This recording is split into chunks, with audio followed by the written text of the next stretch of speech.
You've had on a lot of controversial people. I saw recently had Anthony Weiner on, who had sent sexually explicit photos to a minor, if I'm not mistaken. How do you decide what is crossing the line versus what isn't? I have to be interested in the story of the individual. If I'm not interested, I'm not interested. So, for example, if you talk to Sam and you ask how many people have given us, offered $100,000, $200,000 to be on the podcast, we would never do it, okay?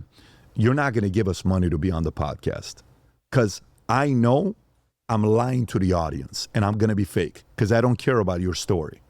I have to be interested in you. If I'm doing it because I'm doing a favor or you paid me money, I'm forgetting who the priority is. You have to make sure you're honest and straight up with your audience. So Alex Jones and then Cenk, those two guys hate each other. When I asked Cenk, would you ever do a podcast with Alex Jones? Oh my God, absolutely not. No, this. Anthony Weiner, then I'm bringing a Catholic priest. Okay, Chris Cuomo, then I'm bringing, Jordan Peterson. So to me, I've interviewed Sammy Gravano. He killed 19 people. You kidding me? Like, what's he doing there? I mean, what are you interviewing him for, right? I want to know motives. I want to know why. I want to know why you think the way you do. I want to know what influences you to think you're that right about your philosophies and ideas. What got you to the tipping point of make the decisions that you made? But my best guess are the people that I'm interested in their stories. And I like misunderstood people. I like complicated people. I'm typically interested in complicated and misunderstood people. And Anthony Weiner, different story. When he came in, we were having a podcast, prepping a bag. And I said, look, guys, he was pitched to me by my producer. And he had a book coming out. I said, yeah, I'd love to talk to this guy for one reason. Not because I'm interested in him. I want to know,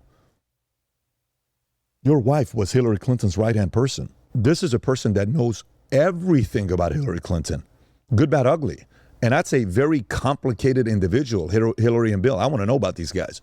So for me, I want to, because I'd like to interview Bill and Hillary Clinton. And publicly, I tweeted out and I said, I'd like to publicly extend an invitation for Bill and Hillary Clinton to be on the podcast. Over the years, your legacy, you're known as the most powerful couple in the history of politics in the last 50 years. And there's a lot of rumors about you, and there's a lot of things said about you. Whether true or wrong, I want to discuss it. If you're open to it, let me know. And boom, we got a bunch of commentary. Pat's not suicidal. Pat's not this. Pat's not that. I want to talk to the Clintons. I want to talk to Putin. I want to talk to some complicated people in the world. I want to have these conversations with Maduro. I want to sit down and talk to some of the folks from Iran because it's complicated. But we're sitting in the back about Anthony Weiner. And I said, look, if he's respectful, we'll have a respectful discourse. But if he's disrespectful and he wants to, come in and pig and wrestle and all that, I have no problem wrestling with a pig for 2 hours. I'm all game. We'll have a good time. And obviously, I don't know if you've seen it or not. It was a very intense conversation from beginning to the end because he came in disrespectful.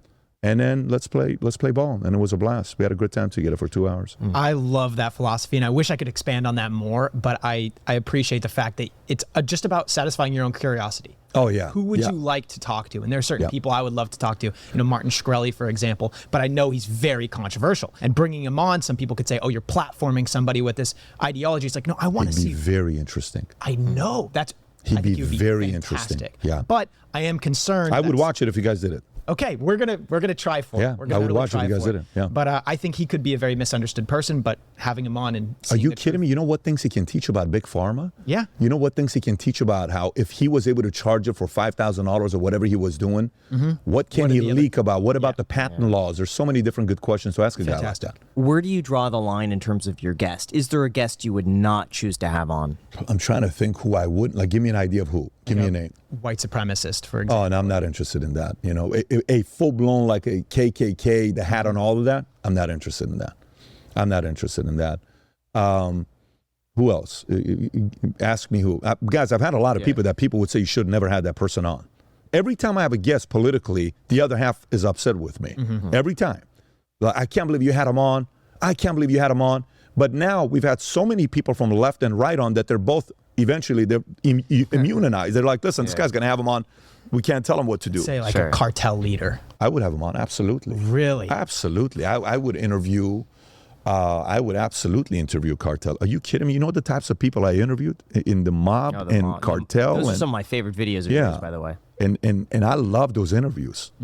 First time I called Sammy the Bull, I'm like, Sammy, who the fuck is this?